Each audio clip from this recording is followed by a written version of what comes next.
All right, thanks to Max Olson, theathletic.com. We have gone since Thursday, and well before that, when we discussed the eventuality of NIL, and one place of business that's been ahead of the curve, Opendorse.com. It's a business that has been, well, very, very successful, and we're joined by Sam Weber. He is the director of brand marketing for Opendorse.com on SicEm365 Radio with Craig Paul and David Smoak. Sam, thanks for your time. Do you feel like you guys are ahead of the curve when all this started? Well, first of all, guys, it's great to be here. And the short answer is yes. We were launched in 2012 at that time to help professional athletes realize and maximize their endorsement value on social media. So we've been helping professional athletes from, the Patrick Mahomes, Luka Doncic's, across the board, and thousands of them. We've been helping them maximize endorsement value by connecting with brands for endorsement deals since 2012. So, NIL is new to the college game, but professionals have been maximizing their endorsement value through their NIL rights for generations. So we feel like we had an intimate knowledge of the market before it started. When you start this out with there's so few guidelines for you guys, as far as if there's state laws you have to follow, has it been difficult to navigate for what you can tell people from different places if they're at Florida or if they're at USC or if they're at A&M, different things that they can do? Or have you guys kind of been out in front of grabbing all the different laws in the states and filling the blanks in there? Sure. There's plenty of due diligence involved. As you know, every state, every school even is different. But I feel like we've been in a good spot, really, through our work with, over 100 athletic departments around the country to really understand what's important to the individual athletic departments and what those policies look like on the state and school level. So we've been preparing for it, for months and just trying to keep up with the rapidly changing market as it got closer. But yeah, I think the understanding is there today, and I think there's a chance for change at the federal government level that's likely to happen in the coming months as well. So for those who haven't been keeping track on every piece of NIL and the story and everything that goes into it, tell people about Opendorse and how this is involved with name, image, likeness, and college athletes. Absolutely. So the short answer is that Opendorse is it's an innovative, compliant option for student athletes to monetize their name, image, and likeness. A really easy way to think about it is Airbnb for athlete endorsement. So it's a marketplace where a brand or fan can log in. When they log in, they're basically sent to a portal where they can browse and book endorsements or NIL activities with about 40,000 athletes, both professional and collegiate now. I guess kind of the benefit of it is that typically an endorsement deal, especially if you look back before technology got involved, it would take months to talk to agents, reps, publicists, lawyers, cousins, sisters, brothers to get an endorsement deal done. And Opendorse is focused on taking that process from months to minutes. Do you feel like the athletes understand what's going on here? Obviously, they feel and they see now that there's a chance they can earn some money. They have a value and they can get some of it. Is there concerns about the legalities of certain places, certain things they cannot do? Is this the wild, wild west, or do you feel like perhaps this will calm down after we get through the initial weeks? I think that there's an interesting balance, right? There are the student athletes who've been preparing for this for the last year, who have really, poured energy into understanding what they are allowed to do, what they aren't allowed to do. On the opposite end of the spectrum, you have the student athlete that woke up July 1st and, had phone calls and DMs on Twitter. And, if you had a profile on Opendorse, you had deal offers to that profile.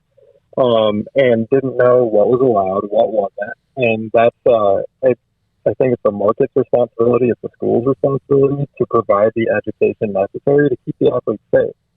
at the end of the day, if the athlete's not eligible, then they're not benefiting the way that they should be from this, landmark opportunity.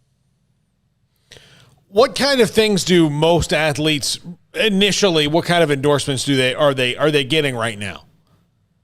Sure, I think the most accessible endorsement in the marketplace right now is the social media endorsement that I'm sure you've seen plenty of. The tweet endorsing a local business, or on a bigger scale, a tweet endorsing a national advertiser like Baylor.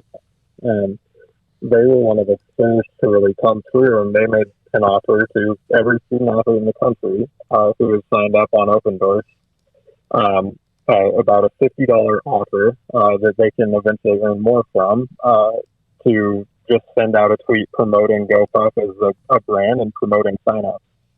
But yeah, I mean, really all over the board. We've seen offers everywhere from $50 to $5,000, and we expect, I guess, more diversity in the types of deals to come as the market matures a little bit. I imagine your answer will be similar to what you just said here, but what kind of a return do you suspect, or have you been able to gather that most of these businesses are looking for, if any return at all? I mean, I'm obviously looking for some return when you're spending some money, but is this, I don't know, is it more just these guys and gals are available and there's that local flair and it's just great to sponsor, or there are businesses that really feel like this is going to be business changing for them, if that makes sense? Right. I think there's definitely a balance of that as well, but at least to start out here, there's so much buzz around it. But the majority of these campaigns that we're seeing from brands is, like, you could almost chalk it up as cause marketing. They want to be the first to support Baylor student athletes. They want to be the first to support the volleyball team at the University of Nebraska, things like that. And I think it kind of makes sense when you look at, like, sponsorship in college athletics. If you go down go to Memorial Stadium in Lincoln and look around at all the billboards and all the signage of the dozens of local and regional businesses that sponsor Nebraska athletics. Of course, those brands want to return on that sponsorship, but they're more than anything, they're paying for that affiliation, that support of Nebraska athletics. They're not necessarily in it to have a hard and fast ROI that they can report back to their CMO or their board, but they want to be a part of the game. And I think that's what we're going to see a lot with NIL here too. What do companies have to be wary of when they come to that end of, before they get kind of too excited? And some of this is pretty affordable endorsements, but what do they need to be wary of when it comes to being really worth it? Sure. I think they should be looking at, number one, any offer that they put out there, they should be thinking about that they need to make sure that they're keeping athletes safe. So, of course you want, if you're doing an appearance fee, you wish that kid could show up in a polo with the school logo on it, but most policies and state legislations do not currently allow school marks on any endorsement activities. So number one, you should be considering that. Number two, I think a lot of brands go into this thinking they're going to work with one athlete, they're going to send a couple of posts out on social media, and it's going to change their life. I think you should be looking more at the long game. So long-term ambassador-style partnerships, maybe not with one athlete, but with 20. Maybe not with the most expensive athlete on the roster, the Heisman contender quarterback, but maybe, the whole offensive line. I think that scale and that longevity brings a lot more chance of success through the kind of the long road for brands and the one-off big splash will. Sam Weber is the Director of Brand Marketing for Opendorse.com. Sam, have you noticed that, or have you been surprised about the amount of interest in non-football athletes? There's some stories where some are doing well. A lot of it's because of their Instagram following or whatever it is, but has it mainly just been football? It hasn't. So as of today, since July 1st, about 2,100 student athletes have been offered deals through Opendorse. And kind of like you alluded to there, it is not all football athletes. It's all across the board. There's non-revenue sports. There's women's sports. In fact, many of the highest dollar value opportunities have come on the women's sports side. And I think you made a point there, because a lot of these athletes are naturally better marketers because they're forced to be, right? They don't get their game on CBS at 5 p.m. Every Saturday. So they're forced or have the opportunity to market themselves and understand how to use the channels at their disposal to really maximize their 4 years or whatever it is in college. And so they become almost like, up until last week, amateur influencers. And that's what's exciting about this. Right now, the athletes that have put in hard work over the last few years are really ready to capitalize on that. And we've absolutely seen that in the market. Do you feel like there's a possibility that this is just something that's brand new, and so there's this feel-good, touchy-feely thing to it, and then maybe in a month or so it just kind of slows down and eventually just becomes normal? Yeah, I think it'll ebb and flow, and I think to your point, the brands who want to do it just for the one day of good PR, those will be fewer and further between. That said, I don't think I've seen too many that have been exploited that way. But I think it will go in waves, and you'll see student athletes who are, they make a game winner in the tournament, and the next day they are being flooded with offers.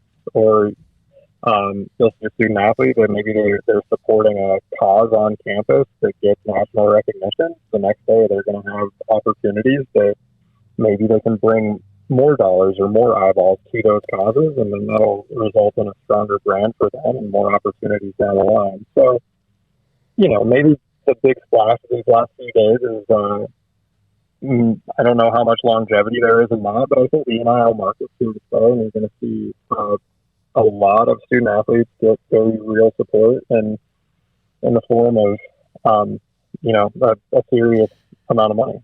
You were at the Elite or Opendorse. I'm not sure if it was you or who it was. At the Elite 11 quarterback competition, Zach Pyron, the young man from Pinson Valley in Alabama, is committed to Baylor. He made the Elite 11. There were 20 or so quarterbacks. What was the message there? And what was the reaction from what, of course, is an elite or star-studded type position at quarterback?